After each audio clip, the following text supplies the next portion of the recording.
Hello everyone, आपका स्वागत है। And now the wait is over. क्यों? क्योंकि आज हम करने वाले हैं अपना फिजिक्स का नया टॉपिक गॉस लॉ, और बहुत इंपॉर्टेंट टॉपिक है बेटा, कंपटीशन के लिए भी और बोर्ड के लिए भी। मैं हूं सक्षम, आपका फिजिक्स ट्यूटर, और आप मुझे देख रहे हैं मेरे यूट्यूब चैनल फ्रीक्वेंसी ट्यूटोरियल पर। तो बेटा, इससे पहले वाले लेक्चर्स में हमने इलेक्ट्रिक फ्लक्स किया था, और जिन बच्चों ने इलेक्ट्रिक फ्लक्स का टॉपिक अगर नहीं किया है, नहीं पढ़ा है, तो मेरा प्रीवियस वीडियो देख के आओ बेटा। पहले इलेक्ट्रिक फ्लक्स समझो, उसके बाद आपको गॉस लॉ समझ में आएगा। तो आज हम करने वाले हैं गॉस लॉ। तो गॉस, तुम सोच रहे होगे कि भाई ये कैसा अजीब सा नाम है ना, बट साइंटिस्ट का नाम है बेटा, गॉस लॉ। Gauss law. तो गॉस लॉ क्या कहता है, उसको कहने से पहले, उसको समझने से पहले एक चीज हम समझेंगे कि मान लो हमारे पास एक इस तरह का स्फीयर है जिसके सेंटर पे एक चार्ज रखा है Q, प्लस Q चार्ज रखा है सेंटर पे, ठीक है। और हमने इसका टोटल इलेक्ट्रिक फ्लक्स निकालना है, और इस स्फीयर की रेडियस दे रखी है कैपिटल R, ठीक है। तो फ्लक्स तो हमने पढ़ा हुआ है, फ्लक्स कैसे निकालते हैं, फील्ड इनटू एरिया। अब वहां क्या होता था भाई, एरिया फिक्स होता था, फील्ड फिक्स होता था, फील्ड इनटू एरिया किया, एंगल देखा, निकाल दिया। बट जब इस तरह का सरफेस आ जाए, तो इस तरह के सरफेसेस में हम कैसे सोल्व करते थे फ्लक्स को, तो तुम्हें याद होगा मेथड्स ऑफ इंटीग्रेशन। मतलब क्या, क्योंकि देखो हर जगह यहाँ पर एरिया वेक्टर तो अलग अलग आएगा। अगर मैं यहाँ निकालूंगा तो एरिया वेक्टर कहाँ आएगा, एरिया वेक्टर आएगा इस तरफ। अगर मैं यहाँ निकालूंगा इस पॉइंट पे तो एरिया वेक्टर इस तरफ आएगा। अगर मैं यहाँ निकालूंगा तो एरिया वेक्टर इस तरफ आएगा। तो एरिया वेक्टर की डायरेक्शन यहाँ फिक्स नहीं है, जैसे हम 3D सरफेस में करते थे, जैसे क्यूब में करते थे, क्योंकि क्यूब के 6 फेस होते थे, इसलिए 6 एरिया वेक्टर। इसके तो इनफाइनाइट है, यहां से लेके यहाँ पता नहीं कितने सारे हो सकते हैं, छोटे छोटे छोटे छोटे छोटे छोटे। तो हर एक के लिए हम क्या करेंगे, फ्लक्स निकालेंगे और सबको जोड़ देंगे, या एक छोटे से का निकाल के इंटीग्रेट कर देंगे, है ना। तो मान लो, याद करो, हम इसको अलग अलग करके अगर करें तो कैसे करेंगे। तो मान लो मैंने एक छोटा सा सरफेस ले लिया, बिल्कुल छोटा सा। इस छोटे से सरफेस में एरिया वेक्टर कहाँ होगा, इस तरफ, और पॉजिटिव चार्ज की वजह से इलेक्ट्रिक फील्ड चारों तरफ होता है, मैं पता। तो यहाँ इलेक्ट्रिक फील्ड की डायरेक्शन भी कहाँ आएगी, इसी तरफ आएगी। तो इलेक्ट्रिक फील्ड और एरिया दोनों एक ही डायरेक्शन में हो गए कि नहीं हो गए।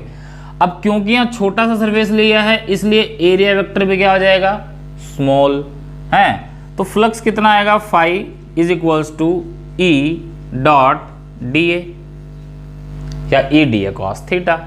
डॉट प्रोडक्ट हटा दो तो ई डी ए कॉस 0 आएगा बेटा, क्योंकि ई की डायरेक्शन है। तो फाई कितना हो गया हमारे पास, ई इंटू में D A, sorry E into D A. But ये किसके लिए आया, इस छोटे से सरफेस के लिए। अब ऐसे ऐसे छोटे सरफेस पूरे स्फीयर पे तो बहुत सारे होंगे, यहाँ भी होगा, यहाँ भी होगा, यहाँ भी होगा, यहाँ भी, कहीं भी कंसीडर कर सकता हूँ। तो कहीं भी छोटा छोटा सरफेस ले लो। मान लो मैं यहाँ लेता, तो इसका एरिया वेक्टर इधर है डी ए, और यहाँ फील्ड भी कहाँ होगा, इसी तरफ होगा। इसी तरह मान लो यहाँ लेता मैं, एरिया वेक्टर डी ए इस तरफ है, फील्ड भी कहाँ होता है, इसी तरफ होता। तो कहीं भी लोगे तो हर जगह आपको इलेक्ट्रिक फील्ड और एरिया वेक्टर कहाँ मिलेगा, एक ही डायरेक्शन में, ठीक है। तो एक ही डायरेक्शन में मिलेगा। तो एक चीज और, कि छोटा था ना, तो इसको डी फाई मान लिया हमने। तो टोटल फ्लक्स क्या होगा, टोटल फ्लक्स क्या होगा, इंटीग्रेशन ऑफ डी फाई। ये भी जैसे जैसे जितने जितने छोटे छोटे हैं उन सबको इंटीग्रेट कर दो, या ये कह दो भाई इंटीग्रेशन ऑफ ई डी ए। अब इलेक्ट्रिक फील्ड क्योंकि यहाँ यूनिफॉर्म है, कांस्टेंट है, तो फाई कितना आ जाएगा बेटा, ई इंटू में डी ए। और सिंगल पॉइंट चार्ज की वजह से आर डिस्टेंस पे फील्ड का फॉर्मूला आपने पहले भी पढ़ा हुआ है, क्या है, Q upon 4 pi epsilon not R square into में ए। अब ए जो है, ए कितना है, स्फीयर का सरफेस एरिया कितना होता है, 4 पाई आर स्क्वायर। अब इसको मैं सोल्व कर दूं, 4 पाई से 4 पाई कैंसिल हो गया, और यहाँ स्मॉल की जगह कैपिटल आर आएगा क्योंकि डिस्टेंस कैपिटल आर था, तो आर स्क्वायर से आर स्क्वायर कैंसिल हो जाएगा। तो फ्लक्स कितना आया बेटा, Q upon epsilon not, what, phi is equals to Q upon epsilon not. ये जो रिजल्ट निकल के आया यही कमाल की चीज थी। फॉर 3D सरफेस क्लोज्ड, और सरफेस भी कैसा हो तो इर्रेगुलर शेप, नहीं, एक रेगुलर कोई शेप होनी चाहिए उसकी। तो उसमें जो फ्लक्स निकल के आया ये है क्यू बाय एप्सिलॉन नॉट, सिर्फ चार्ज और सिर्फ परमिटिविटी और कुछ भी नहीं। और यही चीज क्या है बेटा, आपकी गॉस लॉ। यानी Gauss law is nothing but it is special case of electric flux for 3D close surfaces. यानी कि गॉस लॉ अलग से कोई टॉपिक नहीं है, वो इलेक्ट्रिक फ्लक्स का ही एक पार्ट है। बट जब हमने इलेक्ट्रिक फ्लक्स निकालना होता है क्लोज सरफेसेस के लिए, है ना, हमारा सरफेस क्लोज्ड है, बंद है, उस सरफेस के लिए अगर हमने फ्लक्स निकालना है तो इन दैट केस हम गॉस लॉ का इस्तेमाल करते हैं ताकि हमें इतनी लंबी चौड़ी कैलकुलेशन ना करनी पड़े और सीधे हम उसको सोल्व कर सके। तो गॉस लॉ एक शॉर्टकट है फ्लक्स निकालने का फॉर ऐसे सरफेसेस जो क्लोज्ड हैं और उसके अंदर चार्ज प्रेजेंट है। जैसे पीछे हमने केसेस किए थे ऐसे क्लोज सरफेसेस जिसके अंदर चार्ज प्रेजेंट नहीं थे, तो जब चार्ज प्रेजेंट नहीं थे तो फ्लक्स कितना आता था, 0 आता था। अगर मैं वही अप्लाई यहाँ कर दूं कि भाई क्लोज सरफेस है 3D और चार्ज प्रेजेंट नहीं है, तो चार्ज प्रेजेंट नहीं है तो 0, क्यों 0 करोगे, फ्लक्स कितना आएगा, 0। यहाँ से भी वो वेरीफाई होगा, ठीक है। तो इसका मतलब ही बड़ा इंपॉर्टेंट टॉपिक है। तो आई थिंक आपको ये समझ में आ गया होगा कि गॉस लॉ एक्चुअली में क्या है। तो अब मैं बताता हूं आपको गॉस लॉ की स्टेटमेंट क्या है। तो गॉस लॉ की स्टेटमेंट क्या कहते हैं बेटा, गॉस लॉ, एक चीज और ध्यान दो इसमें, ये कब आया है, जब मैंने इलेक्ट्रिक फील्ड को, यहाँ ई को क्या माना था, कांस्टेंट माना था। तो जब मैं इलेक्ट्रिक फील्ड को कांस्टेंट मानूंगा, शेप मेरी रेगुलर होगी, तो ही ये गॉस लॉ की स्टेटमेंट प्रूव होती है, ठीक है। तो उसके लिए हम एक सरफेस बोल देते हैं उसको गॉसियन सरफेस। क्या बोलेंगे बेटा, Gaussian surface, it's a Gaussian surface. तो गॉसियन सरफेस क्या है, द सरफेस एट विच या at every point of which the value of electric field always remain constant is called Gaussian surface, ठीक है बेटा। यानी ऐसा सरफेस जिसके हर पॉइंट पर इलेक्ट्रिक फील्ड की वैल्यू कांस्टेंट रहनी चाहिए। जैसे मैंने स्फीयर लिया, स्फीयर के सेंटर पे चार्ज ले लिया, तो स्फीयर के आउटर सरफेस पे कहीं भी फील्ड लोगे तो आपका फील्ड कांस्टेंट मिलेगा, उसी को बोलते हैं हम गॉसियन सरफेस। और जहां गॉस लॉ अप्लाई होता है वहां गॉसियन सरफेस का होना बहुत जरूरी है। Without Gaussian surface Gauss law can not be applied. याद रखना हमेशा कि अगर आप गॉसियन सरफेस नहीं ले रहे हो तो गॉस लॉ अप्लाई नहीं कर सकते। गॉस लॉ को अप्लाई करने के लिए गॉसियन सरफेस का होना आवश्यक है, जरूरी है, नेसेसरी है। तो गॉस लॉ क्या है, जैसा कि मैंने स्टेटमेंट में भी बताया था बेटा आपको, गॉस लॉ की स्टेटमेंट क्या कहती है कि जो टोटल इलेक्ट्रिक फ्लक्स होगा, यानी according to this law total electric flux for a closed surface having charge Q is always equal to 1 by epsilon naught times total charge contained in Gaussian surface या in close surface भी कह सकते हो। मतलब क्या है, किसी close surface का टोटल फ्लक्स निकालूंगा फाई, तो कितना आएगा, क्यू बाय एप्सिलॉन नॉट आएगा, 1 bye epsilon not times total charge, 1 bye epsilon not times Q. तो हमें पता है फाई का फॉर्मूला पीछे देखो, अभी इससे पहले निकाला था ना, इंटीग्रेशन किया था, ई डॉट डी ए, उसका इंटीग्रेशन किया था। अब इंटीग्रेशन कहाँ किया था, क्लोज सरफेस पे किया था ना, तो एक पर्टिकुलर यहाँ स्पेशल केस आ जाएगा, यहाँ लगा देंगे क्लोज का साइन। इसका मतलब होता है इंटीग्रेशन और क्लोज सरफेस, और ये किसके बराबर हो गया, क्यू बाय एप्सिलॉन नॉट। तो ये बेटा बन गया आपकी स्टेटमेंट फॉर गॉस लॉ। यहाँ आप डी ए लिख सकते हो, यहाँ आप डी एस भी लिख सकते हो, कोई दिक्कत नहीं है। S for surface area, D A भी सरफेस एरिया के लिए ही होता है, तो आप जो चाहे इसको लिख सकते हो। स्क्रीन पोज करो, स्टेटमेंट लिख लो, ताकि हम इसको फिर आगे बढ़ा सकें, ठीक है। तो बेटा हमने गॉस लॉ में क्या पढ़ लिया, गॉस लॉ में हमने पढ़ लिया कि जो टोटल फ्लक्स होगा फाई वो होगा क्यू बाय एप्सिलॉन नॉट, ठीक है। अब गॉस लॉ में कुछ बातें ध्यान करने वाली हैं, बड़ा इंपॉर्टेंट है, वो पॉइंट्स मैं लिख रहा हूँ। That is called PTR, points to remember. कुछ पॉइंट्स याद करने बेटा। एक तो जैसे मैंने पीछे ही बता दिया कि गॉसियन सरफेस लेना कंपलसरी है, अदरवाइज गॉस लॉ अप्लाई नहीं होता, ठीक है। उसके अलावा कौन कौन सी बातें हैं, तो एक आपने ध्यान रखना है हमेशा, पीछे ही बताया था मैंने कि इनकमिंग फ्लक्स हमेशा आप क्या लोगे गॉसियन सरफेस में, इनकमिंग फ्लक्स हमेशा होता है नेगेटिव, और आउटगोइंग फ्लक्स क्या होगा बेटा, आउटगोइंग फ्लक्स होगा पॉजिटिव, ठीक है। आने वाला फ्लक्स नेगेटिव और जाने वाला फ्लक्स पॉजिटिव। क्यों, क्योंकि एरिया वेक्टर इलेक्ट्रिक फील्ड के बीच में एंगल हमने पढ़ा था पीछे, इसमें अपोजिट होता है, इसमें साथ में होता है।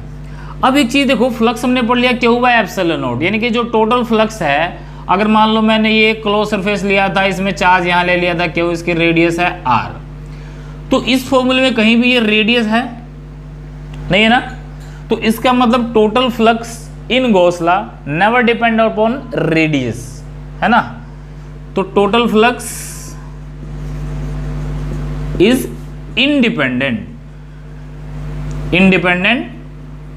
ऑफ रेडियस, या इसको कह सकते हो shape and size of the body. मतलब क्या है कि चार्ज क्यू था, मैंने इसको छोटा कर दिया, चार्ज अब भी क्यू है, यानी कि रेडियस r थी तो मैंने अब r/2 कर दी, तो फ्लक्स पे क्या फर्क पड़ेगा, फ्लक्स पे कोई फर्क नहीं पड़ेगा, ठीक है। इसी तरह मैंने यहां क्यूब ले लिया, क्यूब के सेंटर पे चार्ज रख दिया क्यू, जैसे यहां सेंटर पे रखा था, यहां क्यूब के सेंटर पे रख दिया चार्ज, तो फ्लक्स कितना आएगा टोटल, अब भी इतना ही आएगा, चाहे कैसी शेप हो, चाहे कितना बड़ा साइज हो, चाहे कितना छोटा साइज हो, इट नेवर मैटर्स। मैटर क्या करेगा कि चार्ज कितना है ना। तो टोटल चार्ज यानी कि total electric flux depends on कौन कौन सा फैक्टर, एक तो चार्ज पे, क्यू पे डिपेंड करेगा, and nature of the medium. ये बड़ा इंपॉर्टेंट है बेटा, ध्यान देना, नेचर ऑफ द मीडियम। एक तो चार्ज पे डिपेंड करेगा, अगर मैं चार्ज को डबल करूंगा फ्लक्स डबल हो जाएगा, चार्ज को हाफ करूंगा फ्लक्स हाफ हो जाएगा, बट अगर चार्ज में कोई चेंज नहीं किया, शेप के साथ चेंज कर रहा हूं तो कोई फर्क नहीं पड़ता। दूसरा मीडियम पे डिपेंड करेगा, मीडियम पे कैसे करेगा, अगर मान लो भाई ये जैसे मीडियम था अंदर इसके वो एयर है, एयर की बजाय वाटर हो जाए, ग्लास हो जाए, कोई और मीडियम हो जाए, कोई डाइलेक्ट्रिक मीडियम हो जाए, डाइलेक्ट्रिक हमने पढ़ा है स्टार्टिंग में, तो डाइलेक्ट्रिक कांस्टेंट होती है उसकी वैल्यू, अगर वो हो जाए तो क्या फर्क पड़ेगा। तो देखो फॉर मीडियम के लिए बता रहा हूं मैं आपको, फॉर मीडियम कैसे चेंज आएगा। अगर मीडियम आएगा तो फ्लक्स का formula Q by epsilon not की जगह खाली हो जाएगा क्यू बाय एप्सिलॉन, इसको मैं फाई डैश का नाम दे रहा हूं क्योंकि फाई मैंने ये लिया था, ठीक है। तो फाई डैश अगर निकालेंगे फॉर ए मीडियम तो क्यू बाय एप्सिलॉन, अभी याद करो हमने पढ़ा था डाइलेक्ट्रिक कांस्टेंट के किसके बराबर होता था, एप्सिलॉन बाय एप्सिलॉन आर होता था कि नहीं होता था, होता था नहीं ये, सॉरी एप्सिलॉन नॉट के होता था, एप्सिलॉन बाय एप्सिलॉन नॉट, के को एप्सिलॉन आर भी बोलते हैं। तो यहां से अगर मैं एप्सिलॉन निकालूंगा तो क्या आएगा, के टाइम एप्सिलॉन नॉट, ये वैल्यू यहां रख दो, ये एप्सिलॉन की वैल्यू यहां रख दो, तो इसकी जगह मैं क्या लिख सकता हूं, के टाइम एप्सिलॉन नॉट। अब ये जो क्यू बाय एप्सिलॉन नॉट है ये तो फाई है, तो इसका मतलब फाई डैश कितना हो गया, फाई अपॉन में के, तो मुझे ये बताओ कि फाई डैश और फाई में से बड़ा कौन सा हुआ? क्या ये फ्लक्स घट गया या फ्लक्स बढ़ गया? जल्दी बताओ फटाफट। मन में सोच लो, फिर मैं जो आंसर बता रहा हूँ मैच करना सही है नहीं। तो क्योंकि हमने पढ़ा है जो ये के है, के की वैल्यू हमेशा ग्रेटर देन क्या होती है? 1 फॉर ए डाइलेक्ट्रिक मीडियम।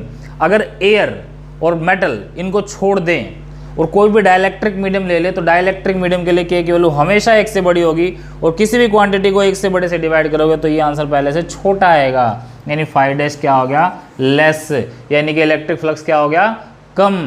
पहले भी पढ़ा था हमने फोर्स के अंदर कि अगर मीडियम चेंज करते थे तो फोर्स डिक्रीज हो जाती थी, ठीक है। इलेक्ट्रिक फील्ड में पढ़ा था, इलेक्ट्रिक फील्ड में क्या हो जाएगा? डिक्रीज हो जाएगा अगर मीडियम चेंज कर देंगे। इसी तरह फ्लक्स में भी क्या होगा? फ्लक्स भी डिक्रीज हो जाएगा अगर उसमें डाइलेक्ट्रिक मीडियम में चेंज कर देंगे। और कितना डिक्रीज होगा? जितना उसके डाइलेक्ट्रिक कांस्टेंट की वैल्यू होगी उतना ही डिक्रीज हो जाएगा। कोई दिक्कत इसमें नहीं होनी चाहिए। इसको पोज करो, नोट कर लो, क्योंकि बहुत इंपॉर्टेंट टॉपिक है बेटा, ठीक है। इसके बाद आगे बढ़ते हैं। तो बेटा ये बातें हमने नोट कर ली। उसके बाद हम देखते हैं एक चीज और आता है कि जो इलेक्ट्रिक फ्लक्स है, ये सब बातें मैं घोषला के लिए कर रहा हूं। Electric flux is independent of charge present outside close surface. ये सरफेस है, इसके बाहर अगर मैंने चार्ज रख दिया मान लो 3Q, इस सरफेस के बाहर अगर मैंने चार्ज रखा 3Q, तो फ्लक्स पे क्या फर्क पड़ेगा? कोई फर्क नहीं पड़ेगा, ठीक है।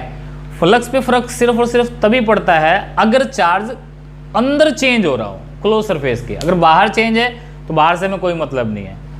और इसका कारण क्या होता है? क्योंकि बाहर वाले चार्ज से जो फ्लक्स आएगा उतना ही चला जाएगा, यानी कि इनकमिंग और आउटगोइंग बिल्कुल बराबर होंगे, वो कैंसिल हो जाएंगे। इसलिए बाहर के चार्ज का कोई इफेक्ट नहीं पड़ता है टोटल इलेक्ट्रिक फ्लक्स के ऊपर। ध्यान में आगी बात? तो ये भी बड़ी इंपॉर्टेंट बात थी, इसको आपने हमेशा ध्यान रखना है। और इससे आगे बढ़ते हैं। अब कई बार हमें कुछ शेप दे देते हैं और पूछ लेंगे टोटल इलेक्ट्रिक फ्लक्स कितना है ये बताओ। जैसे मान लो मुझे एक क्यूब दे दिया, ठीक है, ये क्यूब ले लिया हमने और इस क्यूब के सेंटर पे चार्ज रख दिया Q, तो जो टोटल फ्लक्स होगा थ्रो क्यूब वो होगा Q बाय एप्सिलॉन नॉट। अभी पढ़ा ही है, तो इसमें नया क्या है? नया ये है कि अगर ये पूछ ले फ्लक्स थ्रो ईच फेस, ये तो फ्लक्स क्यूब का होगा, एक फेस का बताओ कितना होगा? तो कितने फेस हैं? 6 टोटल था ये, एक के बाटे कितना आया? Q बाय 6, ठीक है। इसी तरह से मान लो क्यूब दे रखा है और क्यूब के किसी भी एक फेस के सेंटर पे चार्ज रखा है Q, किसी भी एक फेस के, यानी कि 6 फेस है, 6 फेस में से किसी भी एक फेस के सेंटर पे रखा है, तो जो टोटल फ्लक्स होगा यहां पे क्यूब का वो होगा Q बाय 2 एप्सिलॉन नॉट। ये सोल्ड वैल्यूज है बेटा, याद रखनी है आपने। इसी तरह हमारे पास क्यूब दे रखा है और क्यूब के कोने पे, ये कॉर्नर है ना, कॉर्नर, यहां पे चार्ज रख दिया, तो जो टोटल फ्लक्स होगा क्यूब का, क्योंकि कोने कितने होते हैं? 8 है ना, 4 ये 4 नीचे, तो Q बाय 8 एप्सिलॉन नॉट। ये तो टोटल फ्लक्स आएगा आपका किसका? क्यूब का।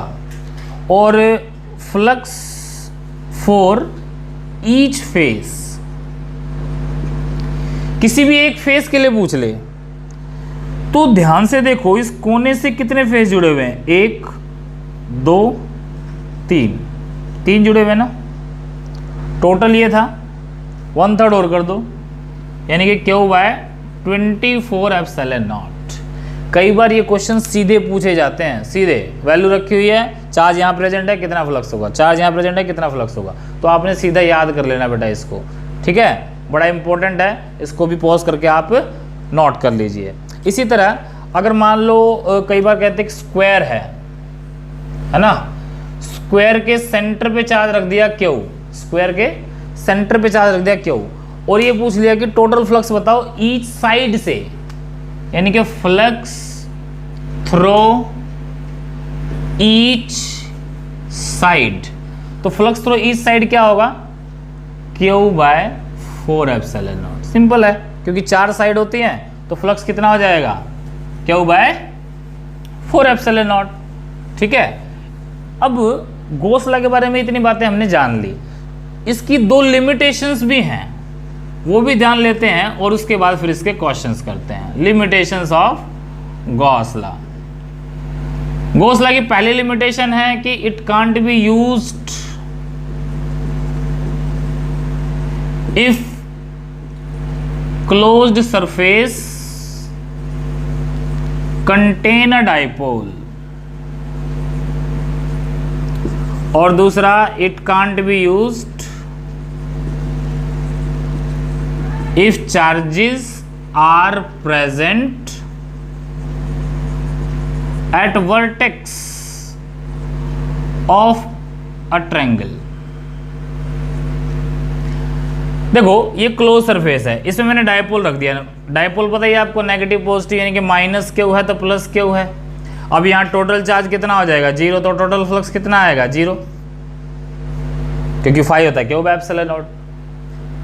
बट तुम्हें पता है कि डायपोल का फील्ड तो होता है, डायपोल का फील्ड तो 0 नहीं होता, और फील्ड होगा, एरिया होगा तो फ्लक्स भी होगा, तो फ्लक्स तो काउंट होगा। बट अगर गॉस लॉ अप्लाई कर रहे हैं तो उससे 0 आ रहा है, तो ये उसकी एक लिमिटेशन है। और उसका कारण है कि मैंने सबसे पहले एक बात बताई थी तुम्हें कि गॉस लॉ कब अप्लाई कर पाओगे, जब गॉसियन सरफेस बनेगा। तो ये 2 केस ऐसे हैं कि जब ट्रायंगल के वर्टेक्स पे चार्ज रखा हो या डाइपोल रखा हो क्लोज सरफेस के अंदर, तो कोई भी सिमेट्री नहीं बनती, यानी कि गॉसियन सरफेस ड्रॉ नहीं हो पाता, इसीलिए ये अप्लाई नहीं हो पाता। तो मैंने पहले बताया था कि गॉस लॉ अप्लाई करना है तो आपको गॉसियन सरफेस ड्रॉ तो करना ही करना पड़ेगा, इसके अलावा कोई चांस नहीं है।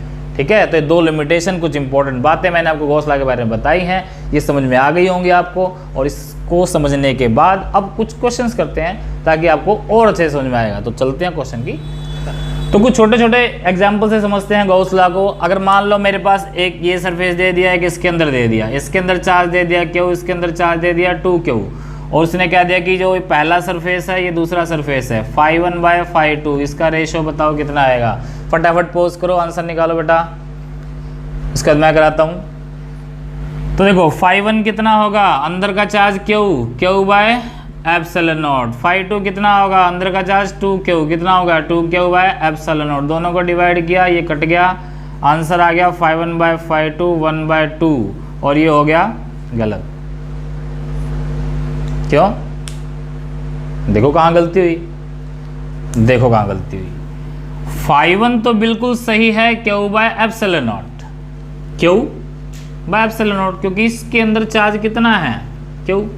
जो φ2 निकालेंगे, ये φ2 बड़े वाला है ना, इसके अंदर 2Q है, ये भी तो इसके अंदर ही है, तो टोटल कितना हुआ 3Q बाय एप्सिलॉन नॉट। अब डिवाइड करेंगे तो φ1 बाय φ2 कितना आएगा 1/3, तो रेशियो आएगा 1:3, और हम जल्दबाजी में क्या आंसर लिख देंगे 1/2, और हो जाएगा गलत। ठीक है, तो इस तरह से इसको ध्यान रखना है जब सोल्व करते हैं। तो इसी तरह की नेक्स्ट क्वेश्चन लेते हैं गॉस लॉ का ही छोटा सा। हमारे पास एक स्क्वायर दे दिया और उस स्क्वायर की साइड है A, थोड़ा सा अच्छे से बना दें इसको। इस तरह का एक स्क्वायर है, इसकी साइड है A, ठीक है। चलो A नहीं, वैल्यू दे देते तुम्हें, 10 सेंटीमीटर इसकी साइड है, 10 सेंटीमीटर, और इसके सेंटर से एट ए हाइट 5 सेंटीमीटर हमने एक चार्ज रख दिया भाई Q।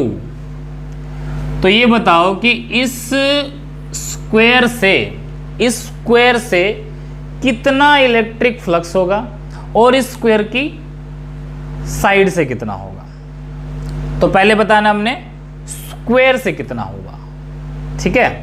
तो स्क्वायर से कितना होगा कैलकुलेट करो, पॉज करो, सॉल्व करो, और उसके बाद मेरा चेक करो, ठीक है। फिर अपना आंसर मैच करना।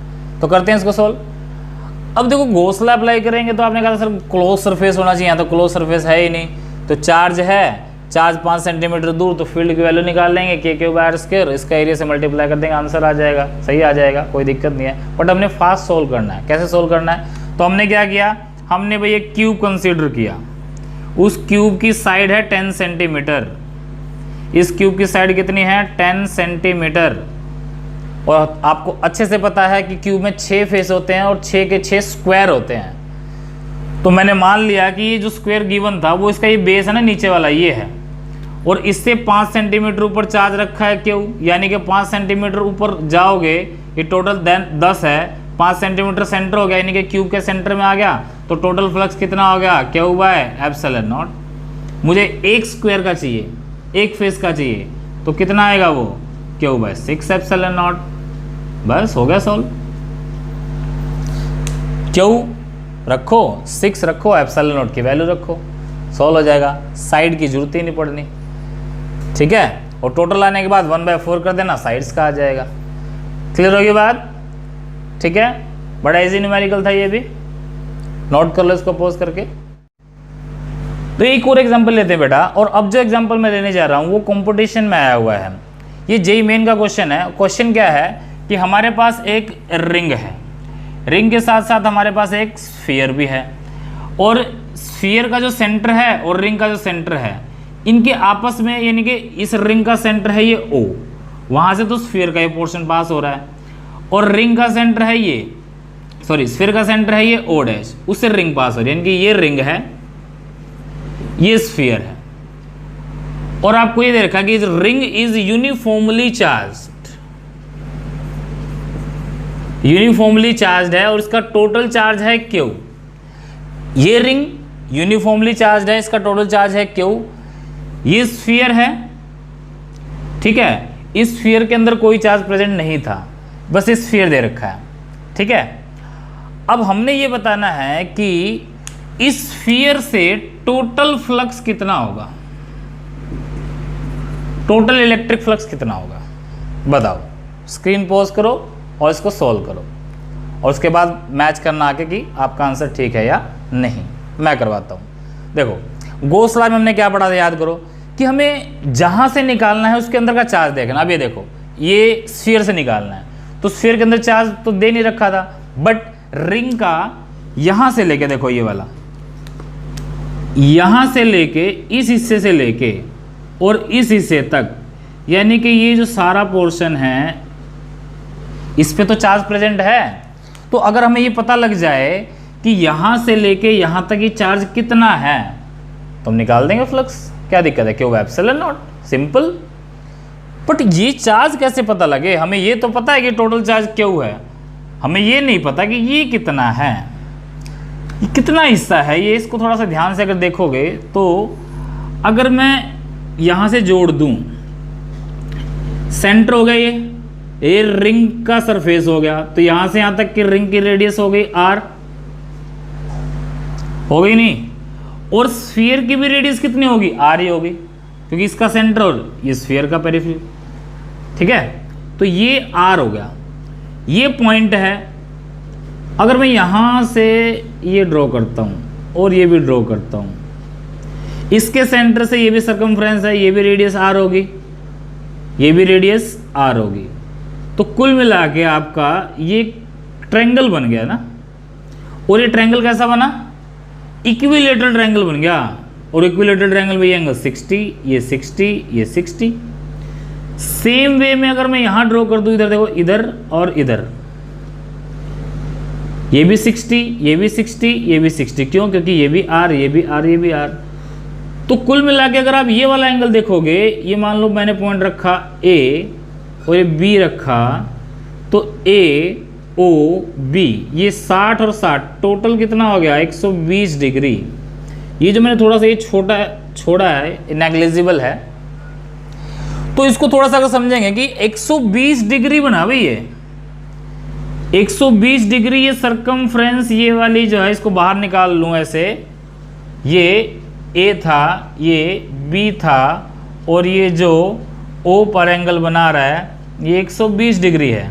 तो ये आर्क बाहर आ गई एक आपकी, ये आर्क 120 डिग्री का एंगल बना रही है, टोटल होता है 360, तो 120 360 का कितना है 1/3 है ना, तो इसका मतलब ये लेंथ भी कितनी होगी 1/3, यानी कि 1/3 part of ring is present in sphere.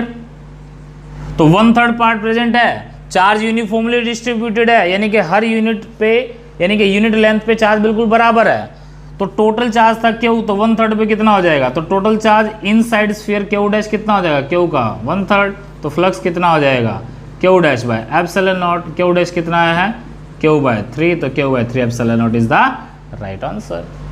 ठीक है, तो ये क्वेश्चन था बड़ा बहुत अच्छा क्वेश्चन था, तो इसको आप पॉज करके नोट कर लेना और इसके और न्यूमेरिकल ट्राई करना। ठीक है, फिर हम इसके आगे नेक्स्ट लेक्चर में मिलेंगे जब गॉस लॉ की एप्लीकेशन करेंगे। बहुत अच्छी अच्छी एप्लीकेशन है और बहुत इंपॉर्टेंट है, पेपर में भी आती है, कंपटीशन में पूछी जाती है, तो उसको हम करेंगे नेक्स्ट लेक्चर के अंदर। तब तक के लिए आप इसको नोट कीजिए, नए हैं तो सब्सक्राइब करना ना भूलें, पुराने हैं तो लाइक का बटन जरूर दबाएं और शेयर करना भी ना भूलें।